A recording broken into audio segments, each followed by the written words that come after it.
और फिर स्वामी कार्तिक जी ने व्यंग भरी दृष्टि से ब्रह्मा को देखा। वैसे तो आप मेरे पितामह हैं, लेकिन आज तो मैं आज आपसे जोड़ा हूं। आपके 8 नेत्र हैं। सुर सेन पौर बहुत उछाहू, विदिते जोड़े लोचन लाऊ। मानो ब्रह्मा के हृदय में आनंद और पश्चाताप, स्वामी कार्तिक के हृदय में एक तुलनात्मक रूप से अपनी विशेषता का भान। और उसके बाद शंकर जी का तो क्या कहना है। शंकर राम रूप अनुरागे, और नैन पंच दस अति प्रिय लागे। ब्रह्मा ने नेत्र को देखा और अपनी कमी देख ली। स्वामी कार्तिक ने देखा तो अपने नेत्र में और ब्रह्मा से जोड़ापन देख लिया। शंकर जी ने इधर उधर नहीं देखते हैं, श्री राम की सुंदरता देखते हैं और वो अत्यंत अनुराग में डूब गए। पंचदश को अलग कर दिया। गोस्वामी जी कह सकते थे 15 नेत्रों से बड़े प्रसन्न हुए। अलग क्यों कर दिया? क्योंकि शंकर जी का जो तृतीय नेत्र है वो भस्म करने वाला माना जाता है। तो शंकर जी के 5 मुख हैं और इस तरह से 15 नेत्र तो हैं, पर 5 नेत्र तो दाहक हैं। लेकिन आज मानो उन 5 नेत्रों ने कहा कि आप खोल करके तो हमारा भी तो सौभाग्य दे, हमें तो सौभाग्य दीजिए। तो आज शंकर जी 15 आंखों से देखने लगे। मानो उनका नेत्रों का तात्पर्य था कि हाँ, मेरी दृष्टि से जिन वस्तुओं का विनाश हो जाता है वह अनित्य होती है, पर यह सौंदर्य तो नित्य है। और इसलिए शंकर जी धन्य हो गए। किसी ने गोस्वामी से पूछा तो ब्रह्मा और ये शंकर जी और स्वामी कार्तिक में श्रेष्ठ कौन है? तो भाई श्रेष्ठ तो चौथा है। कौन? बोले ये जो इंद्र है, रामायण भर में इससे बहुत कम अवसर है जब इंद्र के लिए निंदात्मक शब्द के स्थान पर प्रशंसात्मक उपाधि दी गई हो। यहाँ पर गोस्वामी जी ने कहा राम ही चितव सुरेश सुजाना। उसको अजाना और न जाने क्या कहा, तो रामायण में बहुत बार कहा गया। खराब से खराब शब्द कहे गए। गौतम शाप परम हित माना। सुजान क्यों है? का श्राप से व्यक्ति को अपराध बोध होता है और जो देता है उसके प्रति आक्रोश होता है। मेरा बड़ा धन्य भाग्य, मेरे अपराध के बदले में गौतम जी ने श्राप दे दिया और आज मेरे छिद्र जो है नेत्र के रूप में बदल गए। उसका अभिप्राय है जब हम सांसारिक सौंदर्य वासना की दृष्टि से देखते हैं तो छिद्र हो जाता है, और जब हम भगवान की ओर देखते हैं तो सौंदर्य को देखना दृष्टि देने वाला, दृष्टि को पवित्र करने वाला हो जाता है। आज उसकी धन्यता का क्या कहना। पर सबसे आनंद तो तब आया, घोड़ा बड़ा चंचल था। गोस्वामी जी ने कहा अद्भुत दृश्य था, प्रभु घोड़े को नचा रहे हैं। घोड़ा कहां से आया?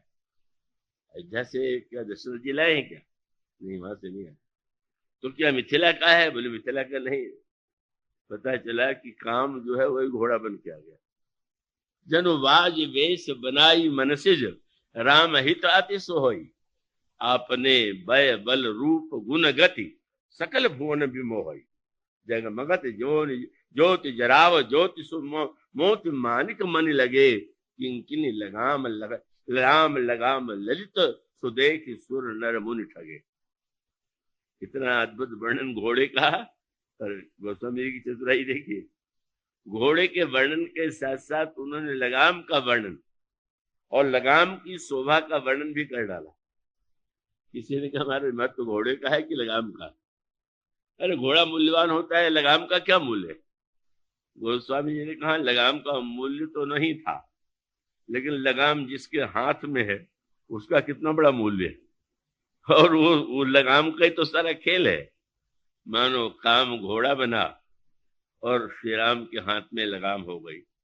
काम है, सौंदर्य है, पर यहाँ पर संसार को नचाने वाला काम नहीं। को जग काम नचाओ न जी, सबको नचाने वाले काम को भगवान नचा रहे। और उस समय गोस्वामी जी ने कहा ऐसा अद्भुत नृत्य हो रहा है कि गोस्वामी जी कहते जब प्रभु नचाने लगे तो अद्भुत दृश्य था। जन बर वरी न जाओ, जैसे बादलों की ध्वनि पर मेघ गर्जना नृत्य कर रहा हो, ऐसा एक अद्भुत दृश्य उपस्थित हो गया। और तब मानो संकेत ये था, आज भी तो शंकर जी आए हुए थे। मानो काम का जो घोड़ा था शंकर जी की ओर देखने लगा, पहचान गए शंकर जी, अच्छा तो तुम भी आए हुए हो। मानो उस घोड़े ने कहा कि महाराज, उस दिन तो आपने आंख खोल करके मुझे भस्म कर दिया था, आज तो 5-5 आंखें खुली हुई हैं, भस्म करिए तो जाने।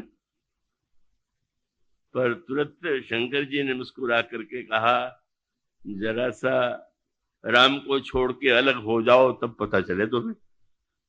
मानो इसका अभिप्राय कि तुम्हारी धन्यता और तुम्हारी अनित्यता भी नित्यता में इसलिए बदल गई कि तुमने श्री राम से अपने को संबद्ध कर दिया, उनके संकेत पर तुम नृत्य कर रहे हो। का तात्पर्य यह है कि वह सौंदर्य जो व्यक्ति को नचा रहा है, विकृति और बुराइयों की ओर ले जा रहा है, जब उसको भगवान की सुंदरता से जोड़ देते हैं और भगवान के सौंदर्य रस का पान करने लगते हैं, और वह बर्तन ठीक होना चाहिए। जो बुरे राजा आए थे उनको आनंद ही नहीं आ रहा था, तो अन्य जो भले राजा थे उन्होंने कहा, देखो, तो बिगड़ करके बोले, क्या मंधे देख नहीं रहे क्या? तो उन्होंने कहा, देखो राम ही नैन भरी। फिर कैसे? तो जी ईर्षा मदमोह, आंखों में तो ईर्षा मोह मदमोह भरा हुआ, बर्तन भरा हुआ है, उसमें क्या सुंदरता रही। मानो जब कोई व्यक्ति पवित्र भाव से भगवान की सुंदरता को निहारता है, और पियत नैन पुट रूप पीयूषा, मुदित सुअसन पाई जब भूखा, जब वो सौंदर्यामृत का पान करता है तो अंतर मन का विकार नष्ट हो जाता है। और वो श्लोक है, ब्रह्माम भोज समुद्भवम कलिमल प्रध्वंसनम चादेयम श्रीमच्छम मुखेन्द्र सुंदर वरे संशोभितम सर्वदा संसारामय भेषजम सुकरम श्री जानकी जीवनम धन्यास्ते कृतिनः पिबन्ति सततम श्री राम नामामृतम। ब्रह्म का अभिप्राय है वेद ही समुद्र है, और उस वेद समुद्र में मंथन करने पर अनेक रत्न प्राप्त हुए।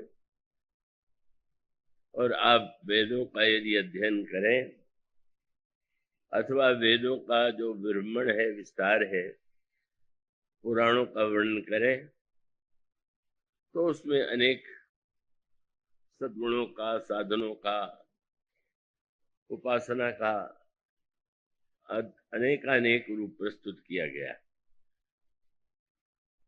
और जैसे उस समुद्र में निकले हुए रत्न के अनेक इच्छुक थे, का इसी प्रकार से वेद के द्वारा कोई व्यक्ति यज्ञ करता है और यज्ञ के माध्यम से वह अपने कामनाओं की पूर्ति करता है। जब किसी के हृदय में, मन में कोई कामना उत्पन्न हो, तो वेदों का अध्ययन करने पर प्रतीत होता है कि यदि वेद विधि से यज्ञ किए जाएं तो उसमें व्यक्ति की कामना पूर्ण होती। तो कामना की पूर्ति भी वेद मंत्रों के द्वारा की जाती है। और जो वेद में वेदांत उपनिषदों के रूप में जो प्रतिपादन है, उसमें जो ज्ञान का दिव्य रूप है, तत्व ज्ञान का, वह व्यक्ति जो अधिकारी होता है उससे प्राप्त होता है। और उस वेद के माध्यम से मनुष्य के जीवन के जो समस्याएं हैं, रोग हैं, शोक हैं, उनके निवारण के अनेक उपाय विद्यमान। और उस समुद्र के मंथन में जब राम नाम निकला तो राम नाम की महिमा से व्यक्ति या जो वहां के उपस्थित अधिकारी थे वो परिचित नहीं थे। और इसका तात्पर्य बड़ी सरलता से समझा जा सकता है कि भगवान के नाम में 2 अक्षर है। तो अब राम शब्द को सुन करके व्यक्ति के मन में विश्वास होना अत्यंत कठिन है। अगर ये कह दिया जाए कि राम नाम ही सर्वश्रेष्ठ है, सर्वाधिक कल्याणकारी है, या ये कह दिया जाए कि नाम तो भगवान से भी बड़ा है, तो भले ही व्यक्ति ग्रंथ में पढ़ता हो,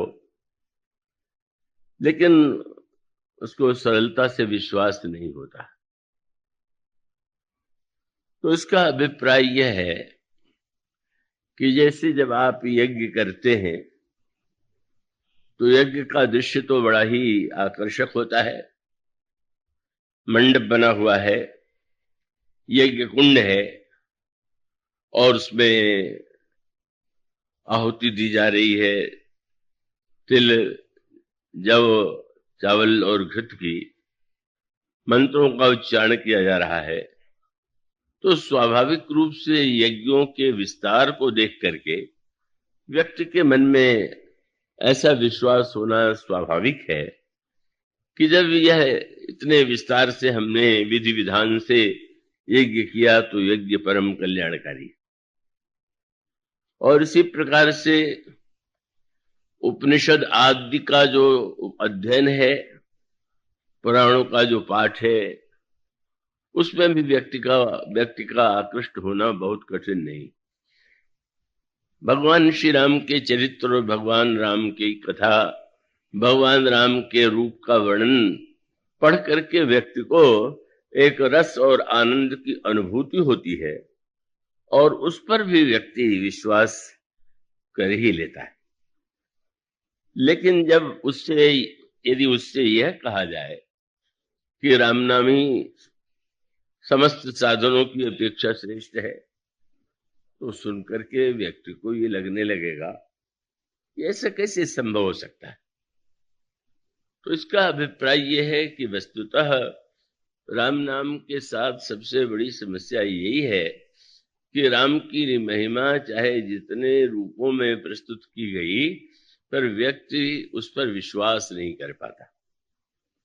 उसकी आस्था उस पर उस प्रकार से नहीं उसके मन को आकृष्ट करती जैसी यज्ञ आदि में, पूजन आदि में विस्तार के कर्मकांड और क्रियाकलाप में व्यक्ति को आकर्षण की अनुभूति होती है। और ठीक है, उसका भी महत्व है, कर्मकांड का महत्व है, आहुतियों का महत्व है, यज्ञ के विधान का महत्व है। पर यह राम नाम, मानो गोस्वामी जी ने इस श्लोक में संकेत किया कि जब वेद समुद्र का मंथन किया गया तो वो उसका विभाजन किया गया है, उसमें कितने मंत्र कर्मकांड से संबंधित हैं और कितने मंत्र ज्ञान से और कितने उपासना से, इस तरह से विचारकों ने उसका विभाजन किया। पर जब उसमें राम नाम आया तो लोगों ने अनेक बहुत बहुत बहुत बड़ी संख्या में मानो मंत्रों की महिमा को स्वीकार कर लिया। पर राम नाम जब निकला तो उसे किसने ग्रहण किया? जो अन्य व्यक्ति थे वो विश्वास कर नहीं पाए, आकृष्ट नहीं हो पाए। तो भगवान शंकर से पूछा गया कि समुद्र मंथन में आप क्या लेंगे, आपको कौन सा रत्न चाहिए? तो शंकर जी ने कहा कि बस राम नाम मुझे दे दीजिए और अन्य सारा जितना कर्म ज्ञान और उपासना के मंत्र हैं आप उसे ले लीजिए। तो स्वामी इसीलिए कहते हैं ब्रह्माम बोधि समुद्भवम कलिमल प्रध्वंसनम चाव्ययम। और किसने मुख पर धारण किया? श्रीमच्छंभु मुखेंदु सुंदर भरे। शंकर जी के मुख पर वो राम नाम का अमृत भगवान शिव ने धारण कर लिया। भगवान शिव कौन है? मूर्तिमान विश्वास है। और इसका अभिप्राय है कि अन्य साधनों में विश्वास में व्यक्ति के लिए कुछ सुविधा है, पर राम नाम पर विश्वास तो जो साक्षात अखंड भगवान का दिव्य रूप है और जो भगवान शिव है वही उस राम नाम की महिमा से परिचित है और उन्हीं ने उस नाम को मुख में धारण कर लिया। और इसीलिए तो नारद जी जब भगवान से रुष्ट हुए और उनको लगा कि मेरा विवाह इन्होंने नहीं होने दिया, नारद जी ने मांगा सौंदर्य जिससे राजकुमारी उनके गले में जयमाल डाल दे। भगवान ने उनको सुंदर के स्थान पर बंदर बना दिया और वह विश्व मोहिनी के रूप में जो भगवान की माया है वो नारद के गले में तो क्या जयमाल डालती, नारद जी जिस दिशा में बैठ गए उधर जाना भी बंद कर दिया। अब नारद जी बार बार उकसा रहे थे कि कब राजकुमारी मेरी ओर आवे और मेरे कंठ में जयमाल डाले। पुनि पुनि मुनि अकुसही अकुलाही देख दशा हर गण मुस्काई।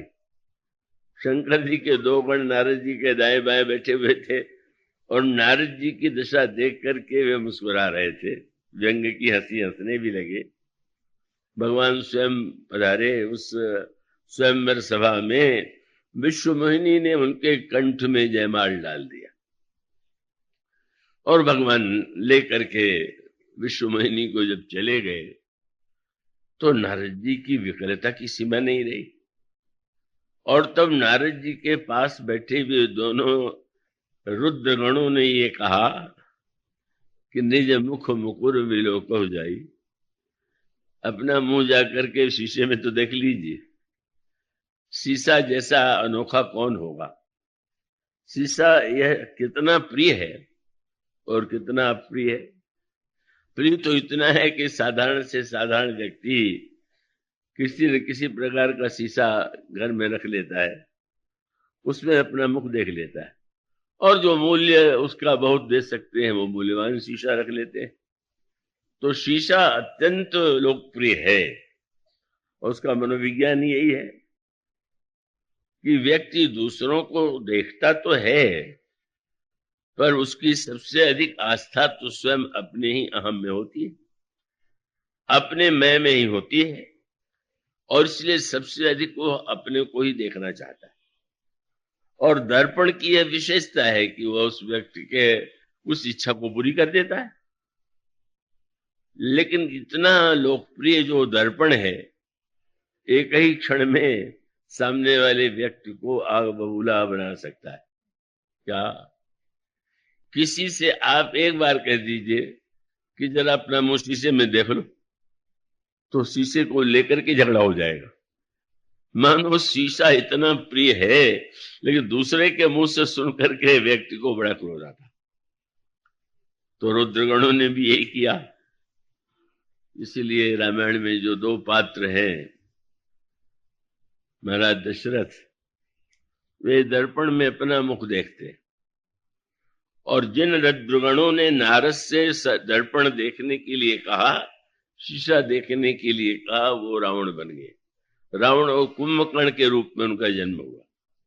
और इसका तात्पर्य यह है कि अगर व्यक्ति अपने आप को शीशे में देखे तो व्यवहार में भी तो आप शीशे में जब देखते हैं कि कहीं मुख पर, आंख पर, नाक पर कहीं कुछ गंदगी है तो उसे आप साफ करने की चेष्टा करते हैं।